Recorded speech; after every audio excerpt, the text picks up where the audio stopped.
Rewari campus के online platform पर मैं दीपक यादव आप सभी का हार्दिक स्वागत करता हूं। बेटा, जो स्कॉलरशिप का टेस्ट हुआ था बुधवार को हमारा, आज उसका जीके का सॉल्यूशन करवाएंगे। फिर उसके बाद नेक्स्ट जो टीचर होंगे आगे, जैसे हिंदी हो गया, आपका मैथ, रीजनिंग, इनका सॉल्यूशन करवाएंगे। तो जीके में जैसे पहला क्वेश्चन आया था आपका 41 नंबर क्वेश्चन से हम पढ़ते हैं। 41 नंबर क्वेश्चन था भारतीय संविधान की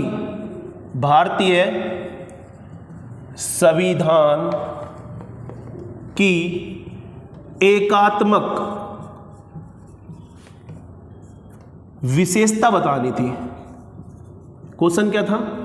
भारतीय संविधान की एकात्मक विशेषता क्या है? और इसमें 3 ऑप्शन थे आपके सामने। एक ऑप्शन था एकल संविधान, बी ऑप्शन था एकल नागरिकता, सी ऑप्शन था एकीकृत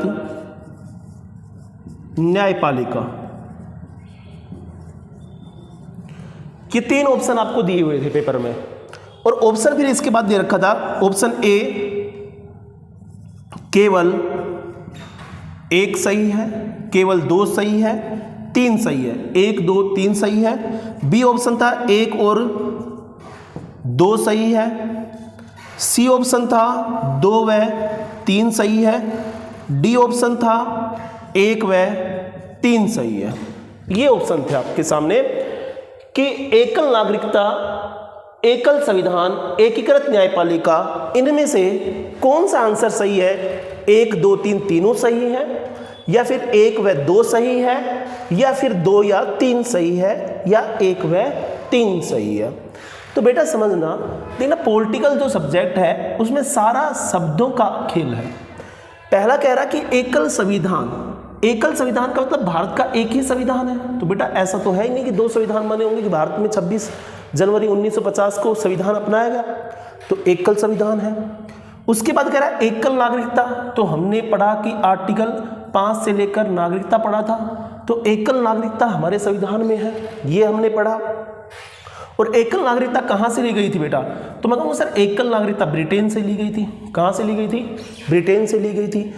और दोहरी नागरिकता कहाँ पे है? तो मैं कहूँगा बेटा अमेरिका में है। दोहरी नागरिकता कहाँ पे है? अमेरिका में है। तो एकल नागरिकता ब्रिटेन में है, दोहरी नागरिकता अमेरिका में है। तो हमने जो नागरिकता ली थी वो कहाँ से ली? ब्रिटेन से ली। उसके बाद एकीकृत न्यायपालिका। देखना बेटा एकीकृत न्यायपालिका क्या होती है, ये समझने की बात थी कि जैसे कि हमारा सुप्रीम कोर्ट है, सुप्रीम कोर्ट के नीचे कौन काम करता है? High court. हाई कोर्ट के नीचे डिस्ट्रिक्ट कोर्ट, डिस्ट्रिक्ट कोर्ट के नीचे जैसे सेशन कोर्ट वगैरह। तो देखना ये जो प्रणाली है कि भाई सुप्रीम कोर्ट के नीचे हाई कोर्ट और हाई कोर्ट के नीचे डिस्ट्रिक्ट कोर्ट, तो ये प्रणाली कैसी कहलाती है? एकीकृत न्यायपालिका। तो आंसर क्या हो जाएगा इसका? दोनों आंसर हो जाएंगे सर। 1 भी सही है, 2 भी सही है, और 3 भी सही है। नेक्स्ट क्वेश्चन देखते हैं बेटा। इसके बाद नेक्स्ट क्वेश्चन की बात करते हैं हम। तो 1 मिनट।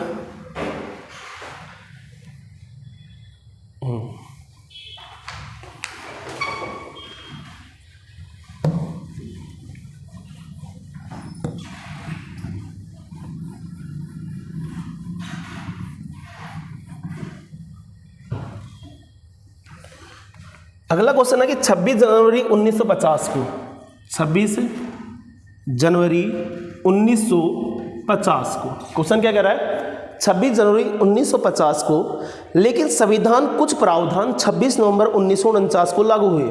करा कि ये तो संविधान लागू हुआ 26 जनवरी 1950 को, तो ये कह रहा है कि भाई हमारा जो संविधान था उसके कुछ प्रावधान 26 नवंबर 1949 को प्रावधान लागू हुए। तो कह रहा कि इनमें से कौन से प्रावधान 26 नवंबर 1949 को लागू हो गए थे? तो ऑप्शन ए कह रहा है नागरिकता, ऑप्शन बी कह रहा है सर चुनाव, ऑप्शन सी कह रहा है अंतरिम संसद, ऑप्शन डी कह रहा है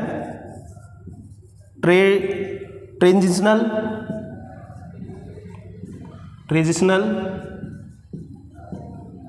प्रावधान। ट्रेडिशनल प्रावधान, अंतरिम संसद चुनाव, नागरिकता। तो मैंने यहाँ पढ़ाया आपको क्लास में कि 26 नवंबर 1949 को कौन कौन से आर्टिकल लागू हुए थे। Article 5, article 6, article 7, article 8, article 9, article 60, article 324, article 360, फिर मैंने बताया आर्टिकल 366, 368, 379, 380, 388। ये हरियाणा पुलिस में भी क्वेश्चन पूछा गया था 388 वाला कि 26 नवंबर 1949 को इनमें से कौन सा आर्टिकल लागू था। 388 के बाद आर्टिकल 391, 392, 393, 394। तो मैं कह रहा हूँ 26 नवंबर 1949 को कितने आर्टिकल लागू हुए, तो 16 आर्टिकल लागू हुए थे। लेकिन 26 जनवरी 1950 को कितने हो गए थे, 395। नवंबर में 16 आर्टिकल थे, वैसे तो 15 आर्टिकल थे, लेकिन 395 में 15 का वर्णन था, तो टोटल कितने होंगे, +1 करके 16 हो गए, 15 + 1, क्योंकि 394 में इन 15 आर्टिकलों का क्या था, वर्णन था। तो बेटा देखना, नागरिकता इसमें थी, चुनाव 324 इसमें था, और अंतरिम संसद भी किसमें थी, हमारे 26 नवंबर 1949 को सम्मिलित थी। क्यों?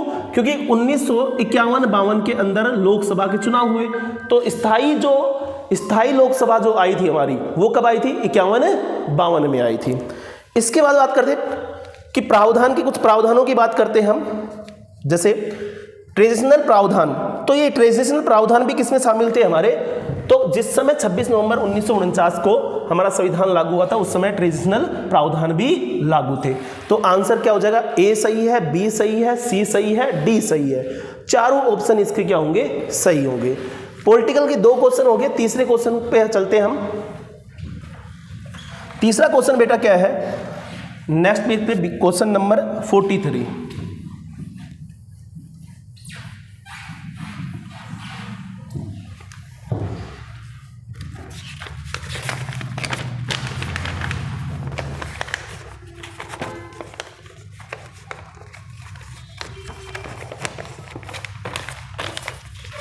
क्वेश्चन कह रहा है, निम्नलिखित में से कौन सा कथन संविधान के अनुच्छेद 28 के बारे में सही है। 2 ऑप्शन थे आपके सामने, पेपर खोल के रखना, जब आप सॉल्यूशन देखें तो साथ में पेपर जरूर खोल के रखें। तो आर्टिकल 28 के बारे में कह रहा है, तो मैंने आर्टिकल 28 में 4 संस्थाओं के बारे में पढ़ा है आपको, कि पहली जो संस्था है वो है सर सार्वजनिक, और हम क्या करते हैं कि केवल हमें इतना ही पढ़ाया जाता है सार्वजनिक संस्था। और आपका क्वेश्चन गलत होने का कारण यही होगा कि आपने आर्टिकल 28 में केवल एक ही संस्था पढ़ी होगी, सार्वजनिक, जबकि इसमें 4 संस्थाओं का वर्णन है। सार्वजनिक जो ट्रस्ट द्वारा चलाई जाती है वो, जैसे मदरसा वगैरह। इसके बाद में बात करते हैं कि निजी संस्थाएं और कुछ अनुदान द्वारा जो संस्थाएं चलती हैं। तो 4 संस्थाओं का किसमें वर्णन था, आर्टिकल 28 में था। तो सार्वजनिक संस्थाएं जो राज्य सरकार द्वारा पैसे प्रदान करके जो संस्थाएं चलाई जाती है, वहां पर आप धार्मिक शिक्षा नहीं दे सकते हैं। कौन सी शिक्षा नहीं दे सकते हैं, धार्मिक। कि भाई आर्टिकल 28 से कहता है जितने भी सरकारी स्कूल हैं वहां पे आप धार्मिक शिक्षा नहीं दे सकते हैं, ये बात मना कर रहा है। और बेटा पहला ही ऑप्शन क्या था कि किसी भी शैक्षणिक संस्थान में किसी भी धार्मिक निर्देश नहीं कराया जाएगा अगर वो संस्थान सरकारी पैसे से चल रही है। तो ये सरकारी पैसे चल रही है तो वहां पे धार्मिक शिक्षा नहीं दे सकते। बस शब्दों का और लाइन को ही चेंजमेंट था जो उसको आपको समझना था बस केवल। इसके बाद कह रहा है ट्रस्ट और निजी अनुदान। दूसरा ऑप्शन था कि कोई संस्थान राज्य सरकार द्वारा मान्यता है, जैसे मान लीजिए मैंने कोई स्कूल खोली तो पहले उसे राज्य सरकार से मान्यता प्राप्त करूंगा। कह रहा है या राज्य से धन प्राप्त कर रहा हो, और वो राज्य से धन प्राप्त कर रहा हो और किसी व्यक्ति को धार्मिक शिक्षा में भाग लेने के लिए बाध्य नहीं किया जा सकता है। ये कहने का मतलब है कि निजी और अनुदान संस्थाएं जो होती हैं उनके अंदर आप धार्मिक शिक्षा दे सकते हैं, लेकिन किसी विद्यार्थी को आप क्या नहीं कर सकते हैं, बाध्य नहीं कर सकते हैं। तो कह रहा है आर्टिकल 28 सार्वजनिक संस्थाओं में धार्मिक शिक्षा दे सकते हैं। सार्वजनिक संस्थाओं में आप धार्मिक शिक्षा नहीं दे सकते हैं, लेकिन निजी अनुदान संस्थाओं में आप धार्मिक शिक्षा दे सकते हैं, लेकिन उन्हें बाध्य नहीं कर सकते। तो ऑप्शन ए व बी दोनों इसके सही थे। तो ये दो स्टेटमेंट दे रखी थी और क्वेश्चन पूछा गया था केवल एक सही है, केवल दो सही है, केवल एक व दो दोनों सही नहीं है, या एक व दो दोनों सही है। अगला क्वेश्चन है आपका इकोनॉमिक्स से क्वेश्चन आया, समझना बेटा। क्लास में ये क्वेश्चन मैंने करवा भी रखे हैं, जीडीपी पूरे अच्छे डिटेल से मैंने पढ़ाई थी और सारे फॉर्मूले निकालने मैंने जीडीपी के सिखाए थे इकोनॉमिक्स में।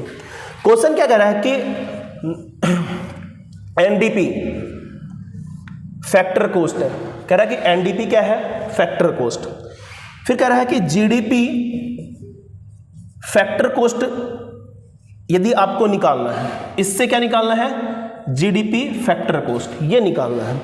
बेटा देखना, इसको एनडीपी जीडीपी को समझना है तो कम से कम ये क्लास 20 मिनट की रहेगी, जिसके अंदर मैं कभी आपको एनडीपी से जीडीपी, जीडीपी से एनएनपी, तो जितने फॉर्मूले बनते हैं वो सारे सिखाऊंगा, कभी भी 15 मिनट की स्पेशल क्लास लेकर। तो अभी हम समझेंगे बेटा तीन चीज़ें होती हैं। जैसे मैंने लिखा जीडीपी, तो दो स्थान मैंने यहाँ बना दिए, दो स्थान मैंने यहाँ बना दिए, प्रोडक्ट का प्रोडक्ट रहेगा। यहाँ मैंने जैसे फैक्टर कॉस्ट लिखा है तो यहाँ फैक्टर कॉस्ट या मार्केट कॉस्ट। बेटा इस जी की जगह एन आ सकता है या जी आ सकता है, इस डी की जगह डी आ सकता है या एन आ सकता है, पी का पी रहेगा, ग्रोस या फिर नेशनल, इसके बाद में ग्रोस नेट, यहाँ पे डोमेस्टिक नेशनल, ये प्रोडक्ट का प्रोडक्ट रहेगा, ये फैक्टर कॉस्ट हो सकता है या मार्केट कॉस्ट हो सकता है। कहने का मतलब ये जो मैंने बात लिखी है ना, इससे सारे फॉर्मूले बन जाएंगे। जीडीपी फैक्टर कॉस्ट, जी की जगह सर एन आ सकता है या जी आ सकता है, डी की जगह डी आ सकता है या एन आ सकता है, पी की जगह पी रहेगा, फैक्टर कॉस्ट की जगह फैक्टर कॉस्ट हो सकता है या मार्केट कॉस्ट हो सकता है। तो मैं ये कह रहा हूं कि सर जी की जगह एन बनाना हो तो हमेशा हमें क्या करना होगा, तो हमेशा मूल्य ह्रास घटाना होगा। बात को समझ गए कि जब जहां जी है और आपको एन पे ले जा रहा है तो मूल्य ह्रास तो घटाना होगा, जब आपको एन से जी पे ले जाएगा तो मूल्य ह्रास को प्लस कर देंगे, यही तो है। और डी की जगह एन कर रहा है तो इसमें प्लस शुद्ध विदेशी आई, शुद्ध विदेशी आई, तो आपको डी से एन पे जाना हो तो प्लस क्या करेंगे, शुद्ध विदेशी आई करेंगे। आगे बात करते हैं फैक्टर कॉस्ट। बेटा ये बहुत लंबा है, मैं 15 मिनट की कभी क्लास लेके समझाऊंगा, अभी तो ये फैक्टर कॉस्ट ही था, इसको समझ लो कि बेटा अब आपको एन से इस पहले वाले जी पे जाना है, तो मैंने कहा पहले वाले जी से एन पे आने के लिए आपको क्या घटाना होता था, मूल्य ह्रास। अब इधर से इधर जाना है तो आपको मूल्य ह्रास क्या करना होगा, प्लस करना होगा। मूल्य ह्रास क्या करना होगा, प्लस। यदि मुझे डी से एन पे जाना होता तो शुद्ध विदेशी आय घटा देता। तो कहने का मतलब इसमें क्या घटेगा, मूल्य ह्रास इसमें प्लस हो जाएगा। तो इसका पहला ऑप्शन मूल्य ह्रास, इसका आंसर सही हो जाएगा कि एन से आपको जी पे आना है तो मूल्य ह्रास प्लस होगा, यदि यहाँ से यहाँ आना तो मूल्य ह्रास माइनस होता। बेटा ये 2 मिनट की बात नहीं है, ये कम से कम 1 घंटे का टॉपिक है। तुम सोचो कि अभी समझा दूँ इसको तो 1 घंटे से पहले तो ये समझ में भी नहीं आएगा। और हाँ, मैं दावा करता हूँ कि आपने 1 घंटा जीडीपी एनएनपी इनको दे दिया आपने, तो किसी प्रकार का क्वेश्चन आ जाए इकोनॉमिक्स में जीडीपी से, आप 100% उस क्वेश्चन को सोल्व करोगे और कम से कम 12 फॉर्मूले एक फॉर्मूले से अपने आप बना दोगे, कोई रटने का मतलब ही नहीं है। फिर उसके बाद में बात करते हैं आगे हम नोबेल पुरस्कार 2022 किसे सम्मानित किया। तो बेटा करंट अफेयर की जो क्लास में 2:30 बजे डेली आपकी क्लास लेता हूं, उसमें मैंने एक शॉर्ट ट्रिक बताई थी रसायन के कि बेटा जी मेंढक है शार्प। क्या पढ़ाई थी मैंने, बेटा जी मेंढक कैसा है शार्प। क्योंकि बेटा देखना नोबेल पुरस्कार सारे अंग्रेजों के नाम है, मैंने कहा तो कोई मतलब ही नहीं कि आप सीधे याद कर लोगे, जब तक कोई जुगाड़ नहीं लगाओगे इसमें तब तक याद हो ही नहीं सकता है। तो मैंने कहा तो बेटा जी मेंढक है शार्प, तो बर्टोजी, मेंडल, उसके बाद शार्पलेस, तीनों क्या मिला था 2022 में नोबेल पुरस्कार मिला। क्वेश्चन नंबर 46 की बात करते हैं, किसकी बात करते हैं 46। क्वेश्चन नंबर 46 में स्वदेशी आंदोलन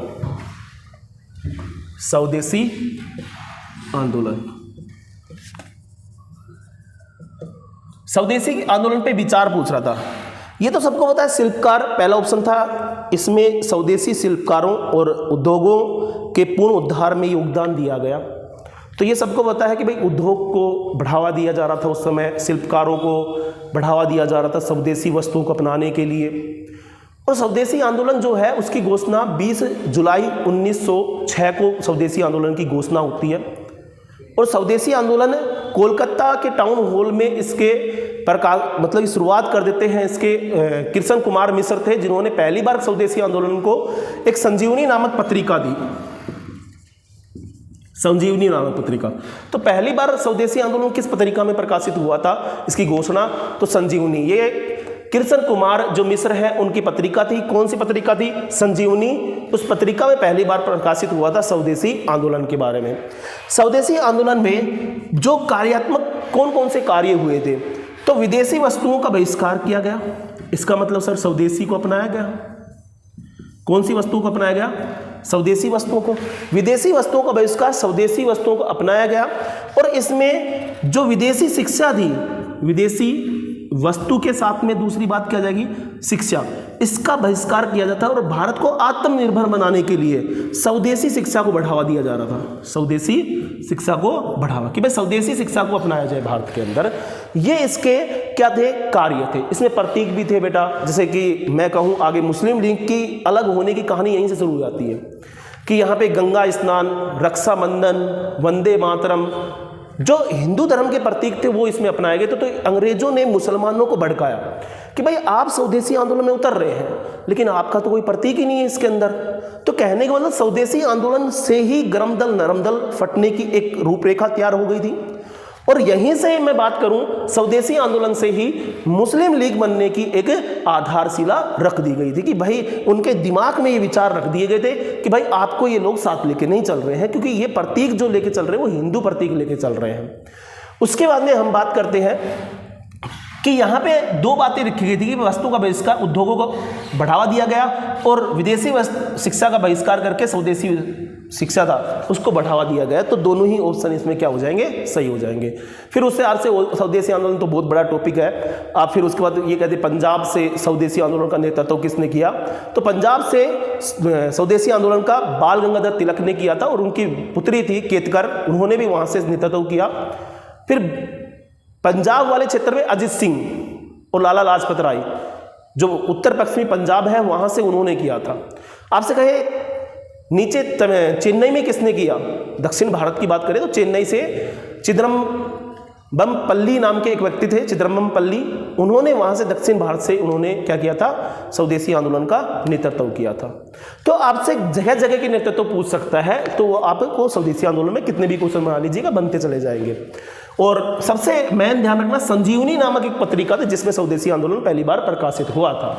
और मैंने कहा कि यहीं से रूपरेखाएं तैयार होती है नरम दल की अलग होने की, गरम दल अलग होने की, और यहीं से ही मुस्लिम लीग के अलग होने की, एक लीग की स्थापना होने की कहानी रची जाती है। तो वो सब आप जब स्वदेशी आंदोलन को पढ़ेंगे बहुत बारीकी से, बहुत गहराई से, तब आपको ये चीज़ें समझ में आएंगी कि कैसे स्वदेशी आंदोलन से ये दो चीज़ें तैयार होना शुरू हुई। अब बात करते हैं हम नेक्स्ट क्वेश्चन की कि सुप्रीम कोर्ट रिट जारी कर, सुप्रीम कोर्ट के रिट जारी कर रही थी। बेटा इस क्वेश्चन में लगभग स्टूडेंट मार्क खा गए। तो सुप्रीम कोर्ट, जैसे मैंने पढ़ाया कि हमें टीचर दो चीज़ पढ़ाता है कि भाई सुप्रीम कोर्ट आपके मौलिक अधिकारों का हनन होता है। किनका? मौलिक अधिकारों का हनन होने पर आर्टिकल 32 के तहत आप सुप्रीम कोर्ट जा सकते हो। बात तो सही है। फिर कहता है कि भाई 2 का 2 लिख दिया मैंने, 2 का फिर 2 लिख दिया, 2 3 6 226। 226 के तहत आप कहाँ जा सकते हो? हाई कोर्ट जा सकते हो। तो हमें दो चीज़ पढ़ाई जाती है, इसलिए क्वेश्चन आपका लगभग सभी का गलत हुआ है कि सुप्रीम कोर्ट आप मौलिक अधिकारों का हनन होता है तो आर्टिकल 32 के तहत जा सकते हो, और आर्टिकल 226 के तहत आप हाई कोर्ट जा सकते हो, मौलिक अधिकारों का हनन होता है। ये बात पूरी तरह से सही है। लेकिन 226 में पूरी बात संविधान में ये लिख रखी है। पहले तो आपके कॉन्सेप्ट ये सही तैयार होने चाहिए जब आप मौलिक अधिकार पढ़ते हैं। तो देखना कोई भी टॉपिक पढ़े होंगे तो बेटा सबसे पहले देखना, अब समय गया 2015 वाला कि आपने सीधा रट्टा लगा लिया। अब तो कॉन्सेप्ट क्लियर होने चाहिए। तो मौलिक अधिकार पढ़ते हैं तो सबसे पहले आपका ये कॉन्सेप्ट क्लियर होना चाहिए कि अधिकार कितने प्रकार के होते हैं। मैं अधिकार की बात करूं तो एक तो होते संवैधानिक अधिकार। कौन से अधिकार होते बेटा? संवैधानिक अधिकार। सर संवैधानिक अधिकार कौन से होते हैं? जो मौलिक अधिकार के अंतर्गत आते हैं वो संवैधानिक अधिकार है। कह सकता हूं जो भाग 3 में आते हैं वो संवैधानिक अधिकार है। एक होते हैं सांविधिक अधिकार। कौन से? सांविधिक अधिकार, या मैं कह सकता हूं वैधानिक अधिकार। वो अधिकार जो किसी अधिनियम के अंतर्गत आते हैं वो अधिकार कौन से हैं? सांविधिक या वैधानिक अधिकार। एक होते हैं जो कानूनी अधिकार। कानूनी अधिकार तो वो अधिकार जो संसद द्वारा बनाए जाते हैं वो बेटा कौन से अधिकार होते हैं? कानूनी अधिकार। तो मैंने कहा भाई अधिकार कितने प्रकार के? तो मैंने कहा सर 3 प्रकार के। तो बेटा ध्यान रखने वाली बात यह है कि लगभग स्टूडेंट का क्वेश्चन गलत होने का रीजन ये था कि हमें सिर्फ इतना पढ़ाया था कि आर्टिकल 32 के तहत मौलिक अधिकारों के लिए आप सुप्रीम कोर्ट जा सकते हैं, आर्टिकल 226 के तहत आप हाई कोर्ट जा सकते हैं। लेकिन ये कह रहा है कि 226 कि आप चाहे मौलिक अधिकारों का हनन हो, चाहे आप सांविधिक या वैधानिक अधिकारों का हनन हो, चाहे कानूनी अधिकारों का हनन हो, किसी भी प्रकार के अधिकार का हनन हो, आप हाई कोर्ट जाओगे आर्टिकल 226 के तहत। बस यही बात थी जो अधूरे ज्ञान की वजह से आपका क्वेश्चन गलत हो गया। देखिएगा अब ऑप्शन क्या दे रहा है? सुप्रीम कोर्ट केवल मौलिक अधिकार के साथ कानूनी अधिकारों के परिवर्तन के लिए रिट जारी करता है। एक तो परिवर्तन का मतलब समझना, परिवर्तन का मतलब होता है लागू करना, कई तो परिवर्तन समझ जाते हैं इसको। इसके बाद में तो देखना ये कह रहा है कि मौलिक अधिकारों के साथ कानूनी अधिकारों को परिवर्तन के लिए रिट जारी करना, तो पहला गलत हो गया क्योंकि सुप्रीम कोर्ट तो 32 के तहत मौलिक अधिकारों के लिए रिट जारी कर सकता है, कानूनी अधिकारों के लिए तो कर ही नहीं सकता है। हाई कोर्ट की कह रहा है कि हाई कोर्ट केवल मौलिक अधिकारों के लिए रिट जारी करता है, ये तो गलत है। वो इतना बोलता है कि मौलिक अधिकारों के लिए रिट हाई कोर्ट 226 के तहत करता है, तो बात सही थी, लेकिन वो क्या केवल इसी के लिए करता है, तो क्वेश्चन का क्या हो गया? आंसर गलत हो गया। अगला क्वेश्चन पढ़ते हैं।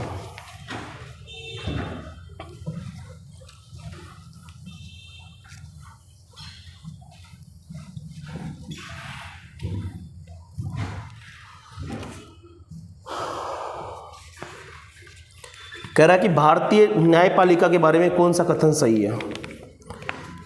तो देखना पहला कह रहा है कि राज्य उच्च न्यायालय के न्यायाधीशों की नियुक्ति राष्ट्रपति द्वारा करता है।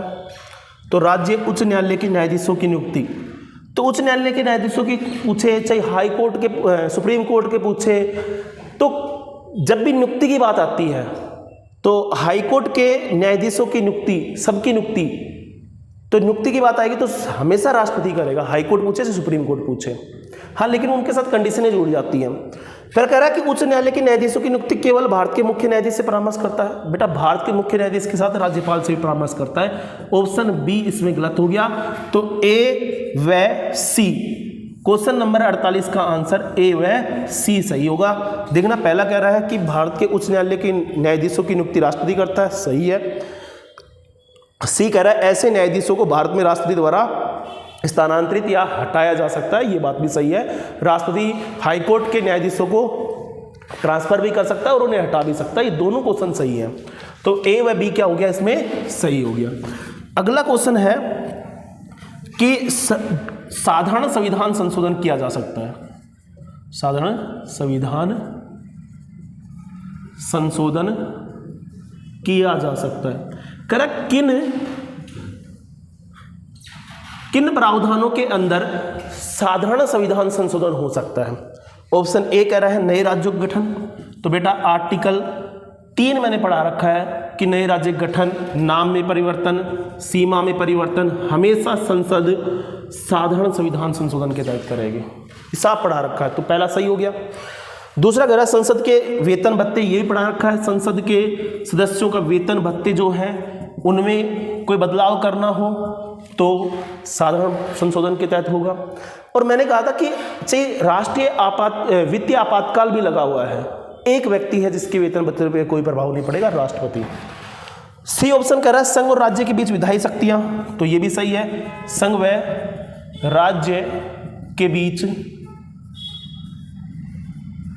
विधायी शक्ति, विधायी शक्ति, तो संघ और राज्य के बीच विधायी शक्ति, इसके लिए भी क्या होगा? आप साधारण संशोधन किया जाएगा। तो ये तीनों ऑप्शन सही हो गए। नए राज्य गठन, संसद के वेतन भत्ते, संघ व राज्यों के बीच विधायी शक्ति, तीनों आंसर इसमें क्या हो जाएंगे, सही हो जाएंगे। अगला क्वेश्चन, हम नेक्स्ट क्वेश्चन देखते हैं।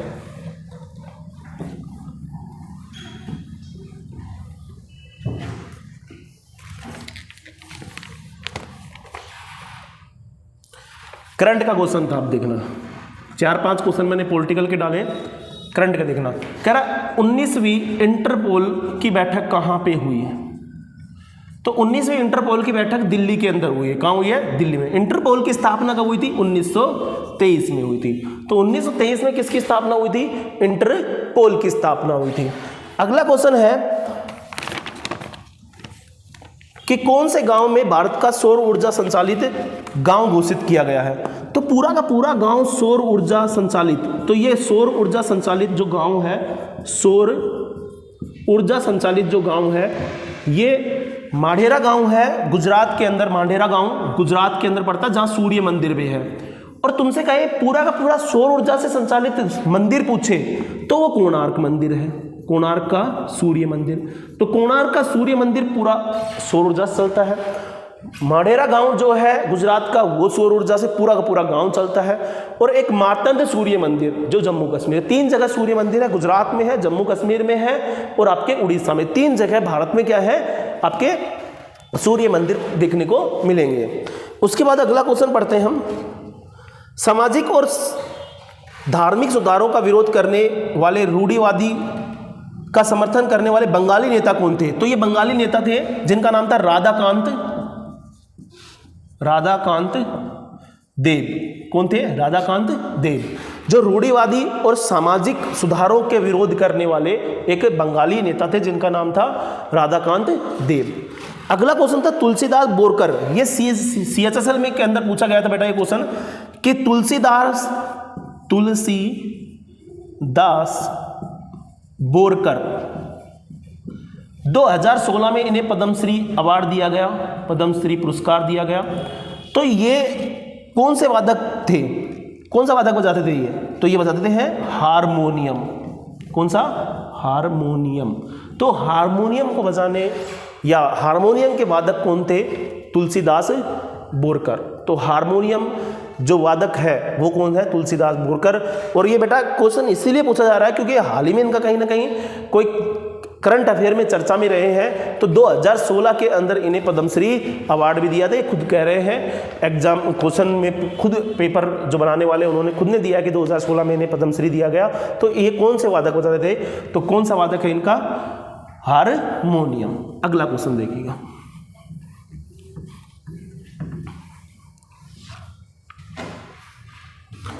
अगला क्वेश्चन है अंग्रेजी शब्द में भांगड़ा नृत्य के संदर्भ भांगड़ा नाम कहाँ से आया? ये भी CHSL में पूछा हुआ भांगड़ा।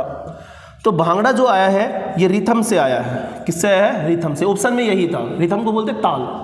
तो भांगड़ा जो शब्द है वो, भांगड़ा जो नाम है वो किससे आया? रिथम। रिथम को बोलते हैं ताल। अगला क्वेश्चन था 55 कि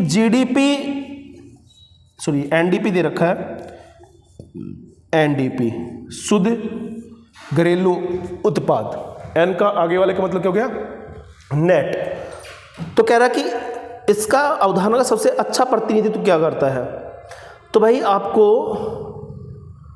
NDP पे आना है। तो ये कह रहा है कि GDP में यदि मैं मूल्य ह्रास घटा दूं तो क्या मुझे NDP प्राप्त हो जाएगा? तो मैंने कहा था बेटा पहले वाले G में मूल्य ह्रास घटाओगे तो N प्राप्त होगा, इसमें D में से शुद्ध विदेशी I को जोड़ोगे तो N प्राप्त होगा दूसरे नंबर पे। तो कहने का मतलब क्या हो गया? GDP माइनस मूल्य ह्रास करेंगे तो NDP प्राप्त होगा। इसके बाद कह रहा है भवई नृत्य। तो ये भवई नृत्य कहाँ पे होता है? ये भी पेपर में पूछा गया। तो ये आर्ट एंड कल्चर आजकल बहुत ज़्यादा पूछा जा रहा है। इसकी स्पेशल क्लासें होती है हमारी 20 से 25 दिन आर्ट एंड कल्चर की। तो अभी 2022 के पेपर को ध्यान में रखते हुए हम GK यहाँ पढ़ा रहे हैं और इस प्लेटफॉर्म पे आगे भी पढ़ाएंगे 2021-22 के जो पैटर्न है उसी को देखते हुए। तो कह रहा भवई नृत्य कहाँ किया जाता है? तो भवई नृत्य कहाँ किया जाता है? गुजरात के अंदर किया जाता है। कहाँ किया जाता है बेटा? भवई नृत्य गुजरात में किया जाता है। अगला क्वेश्चन है उड़ीसा में कौन सा कठपुतली नृत्य किया जाता है? तो कंघई एक नृत्य है जो उड़ीसा का क्या है, एक कठपुतली नृत्य है। तो बेटा ये पूरी लिस्ट मैंने क्लास में करवा रखी है कि कठपुतली नृत्य कौन से हैं। तो कंघई जो नृत्य है वो कौन सा नृत्य है? कठपुतली नृत्य है। अगला क्वेश्चन है नीलांचल की पहाड़ियाँ कहाँ पे हैं? तो नीलांचल की पहाड़ियाँ गुवाहाटी में है। कहाँ पे है? गुवाहाटी। और ये गुवाहाटी में नीलांचल की पहाड़ियाँ हैं, वहाँ पे कामाख्या मंदिर है। कौन सा मंदिर है? कामाख्या मंदिर। तो नीलांचल की जो पहाड़ी चोटी है उसी के ऊपर क्या स्थित है? कामाख्या मंदिर है, जो बहुत बार पेपर में पूछा गया है। कामाख्या मंदिर जो असम के अंदर स्थित है, कामाख्या मंदिर। तो मंदिर भी मैंने सारे पढ़ा रखे बेटा आपको। एक है नेतरहाट पर्वत। नेतरहाट पर्वत ये छोटा नागपुर, बता दूं नेतरहाट पर्वत क्या है? छोटा नागपुर पठार की रानी कहा जाता है इस नेतरहाट पर्वत को। और ये नेतरहाट पर्वत कहाँ पे है? झारखंड के अंदर है। कहाँ पे है? झारखंड में। तो दो क्वेश्चन मैंने पूछे पेपर में, नेतरहाट पर्वत कहाँ पे, मैंने नहीं CHSL में पूछे हुए हैं क्वेश्चन। नेतरहाट पर्वत कहाँ पे है? झारखंड में है। नीलांचल कहाँ पे है? गुवाहाटी में है। मैंने तो इनको आपके स्कॉलरशिप के टेस्ट में रखा था, बाकी ये क्वेश्चन SSC द्वारा को दोनों क्वेश्चन पूछे गए थे। इसके बाद अगला क्वेश्चन हम बात करते हैं, गंगा और ब्रह्मपुत्र बेसिन कितने अक्षांशों के बीच में है? तो बेटा ये किसी बुक में नहीं मिलेगा, ये आपके कॉन्सेप्ट क्लियर होने जरूरी है। जैसे मैं ज्योग्राफी में पढ़ाता हूं तो पूरी ज्योग्राफी आपको मैप पे पढ़ाता हूं मैं, कि बेटा क्वेश्चन एग्जामिनर कैसे भी चेंज कर ले, कितना भी दिमाग लगा ले, लेकिन तुम्हारा क्वेश्चन ज्योग्राफी से गलत नहीं होगा। तो देखना, मैं कहूं भारत 8 डिग्री से शुरू होता है। देखना बेसिन के एग्जाम्पल क्या थे, पहला ऑप्शन क्या थे कि गंगा और ब्रह्मपुत्र, गंगा और ब्रह्मपुत्र नदी का बेसिन कहाँ, किन अक्षांशों के बीच स्थित था? 16 डिग्री नॉर्थ से 36 डिग्री नॉर्थ दे रखा है। बी ऑप्शन दे रखा है 14 डिग्री नॉर्थ से 34 डिग्री नॉर्थ। सी ऑप्शन दे रखा है 12 डिग्री नॉर्थ से 32 डिग्री नॉर्थ। डी ऑप्शन दे रखा है 10 डिग्री नॉर्थ से 30 डिग्री नॉर्थ। तो बेटा समझना, इसमें क्या दिमाग लगाना पड़ेगा आपको? अक्षांश और देशांतर के नॉलेज होना चाहिए। भाई भारत शुरू होता है 8 पे, खत्म होता है 37 पे। तो अब तुम्हें ये पता है, जैसे मैं कहूँ ये भारत का मैप है, मैं छोटा सा बना देता हूँ बेटा।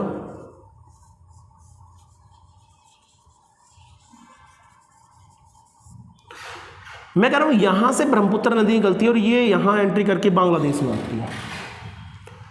अब मुझे ये बताओ कि 36 तो यहां पे हो जाएगा, तो इसका मतलब ब्रह्मपुत्र ही नहीं आए। और ये गंगा बहती है यहां से, उत्तराखंड से, तो ये अपना बेसिन कहाँ बनाएगी? यहाँ बनाएगी। और ये अपना बेसिन इस वाले एरिया में बनाएगी, इतने एरिया में बनाएगी। भाई कोई नदी निकलते ही अपना बेसिन तो बनाती नहीं है भाई, कुछ बहेगी, कटाव करेगी, कुछ पत्थर कंकड़ घसेंगे, तब जाके लास्ट में मिट्टी का जमाव करेगी, बेसिन बनाएगी अपना। शुरुआत में तो कोई नदी बना नहीं सकती है। तो बात को समझना बेटा कि यहाँ से यहाँ तक का बेसिन आपसे पूछा गया है, तो 34 डिग्री 36 डिग्री तो गलत हो गया, 34 थोड़ा सा और नीचे लिया हो, ये भी गलत हो गया, 32 थोड़ा और भी नीचे लिया हो, अभी तो गंगा ही नहीं आई 32 डिग्री अक्षांश में। तो फिर कह रहा है कि 10 डिग्री मतलब यहाँ से 8 के बाद 10 यहाँ मान लो, और 30 डिग्री मतलब यहाँ से मान लो, ये वाला। तो इस क्षेत्र में गंगा ब्रह्मपुत्र नदी अपना बेसिन बनाती। तो आंसर क्या हो जाएगा? 10 डिग्री उत्तरी अक्षांश से 30 डिग्री उत्तरी अक्षांश के बीच में गंगा और ब्रह्मपुत्र नदी अपना बेसिन बनाती है। तो बेटा ये पेपर था आपका, और पेपर हर शनिवार को हम लेते हैं, और जीके का पोर्शन जो एसएससी पूछती है सेम वही पोर्शन मैं एग्जाम में डालता हूं। और एग्जाम में डालने का मतलब नहीं है, पेपर जो एसएससी पूछ रही है वही पैटर्न मैं क्लास में करवा रहा हूं। जैसे कि रेवाड़ी कैंपस में बच्चे पढ़ रहे होंगे, उन्हें पता भी है कि पूरा 2021-22 में जो पैटर्न एसएससी का चल रहा है, जीके का पैटर्न, वही मैं पढ़ाता हूं। बेटा मैं खुद कहता हूं हिस्ट्री, पॉलिटिकल, ज्योग्राफी, ये तो मतलब कि मैं खुद क्लास में ये बोलता हूं बेटा ये तो गरीब सब्जेक्ट है, इसके आगे जो है ना 60% पेपर में क्या आता है वो मैं आपको क्लास में हमेशा करवाने की कोशिश करता रहता हूं, और क्लास में क्वेश्चंस भी लगते हैं उनमें से। और आगे जो पेपर होंगे हर शनिवार को कोई भी स्टूडेंट यहाँ आके अपना शनिवार का पेपर दे सकता है। और बेटा ये वास्तविकता है, हिस्ट्री, पॉलिटिकल, ज्योग्राफी पढ़ने से आप ये मत समझिए कि आप सिलेक्शन ले लेंगे। ये 3 सब्जेक्ट के बाद भी बहुत सारी जीके है जिसको आपको कवर करना होगा, और वो सारी चीज़ें मैं करवाता हूँ आपको जीके के अंदर। जैसे आपका इकोनॉमिक्स हो गया, जैसे आपके आगे बात करें कंप्यूटर हो, करंट अफेयर की डेली क्लासेस जैसे मैं करवाता हूँ आपको। तो कहने का मतलब ऑल ओवर मैं इतनी गारंटी लेता हूँ जीके के मैटर में कि कुछ भी हो जाए, एसएससी और हरियाणा कोई भी पैटर्न आ जाए, जीके के मामले में मैं क्वेश्चन नहीं ले दूंगा आपके, यदि आपने कंप्लीट मुझसे पढ़ा है तो। आपको कोई बुक पढ़ने की जरूरत नहीं है, जो नोट्स पढ़ाए गए हैं वही पढ़ेगा।